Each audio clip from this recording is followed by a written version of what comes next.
During the past 20 years, the delivery system for construction projects has experienced radical change. The days of the design, bid, build system are long gone. Increasingly, design professionals are no longer contracting directly with owners. Today, many contract directly with contractors, who are taking on a design, build, or construction management role. Under the traditional method of construction, most of the professional liability will rest with the design professional, not the contractor. However, contractors that perform as design builders assume not only the responsibility for design, but also the corresponding liability and exposure. Design professionals who enter into these subcontractor relationships face unique liability issues.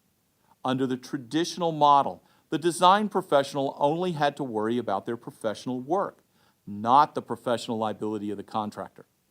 In a design-build scenario, design professionals who agree to serve as subcontractors on a project should understand the contractor generally will adopt three basic strategies to shift the contractor's professional liability exposure directly to the design professional. First, the contractor will try to contractually transfer as much of the risk as possible. The design professional should look carefully for specific contract language. Does the contract require the design professional to hold the contractor harmless from professional liability arising out of the design firm's work on the project? But does the contract go further? Does it also require the design professional to indemnify the contractor for the contractor's own professional negligence on the project? Every state's anti-indemnity laws are different. Be careful to fully understand state law before signing on as a subcontractor. In some jurisdictions, such agreements are not enforceable. In others, such indemnity provisions are severely limited. For example, indemnity may only be limited to the amount of the design professional's limits of insurance or other assets, or the indemnity language may be inadequate. You should always consult with your agent or broker to fully understand your insurance policy terms. It's also advisable to take advantage of contract review services that are available to you as a policyholder.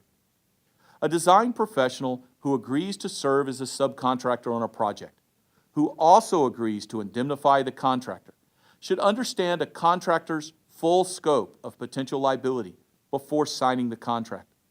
A contractor in these circumstances may incur professional liability when providing constructability reviews, value engineering, and when making field changes to design. Proposing a change that results in construction defects, failure to discover design defects, or constructability issues also expose a contractor to professional liabilities. Hiring design professionals to act as subcontractors increases liability, as does having responsibility for processing and approving subcontractor payments. In these scenarios, the contractor's overall risk management strategy should involve obtaining its own professional liability insurance. A commercial general liability policy typically will not afford coverage to the contractor for professional liability. If the contractor hasn't obtained its own professional liability insurance as part of its risk management best practices, that should raise red flags for the design professional considering acting as a subcontractor. Is this an experienced contractor? Does it understand the need for professional liability coverage in these projects?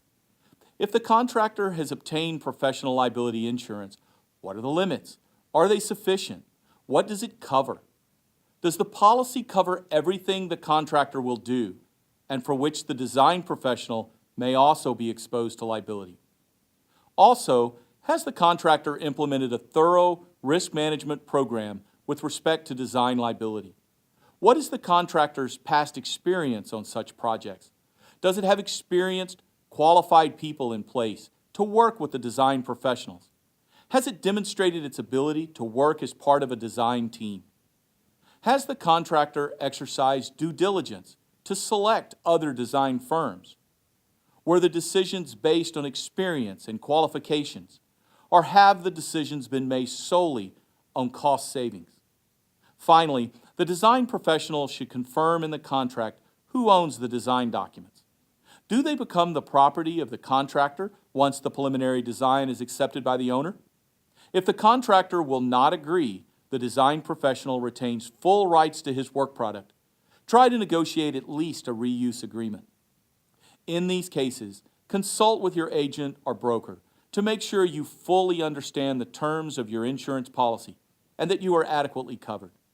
Take advantage of contract review services, and if necessary, take advantage of pre-claim services to head off costly claims and potential lawsuits when issues arise.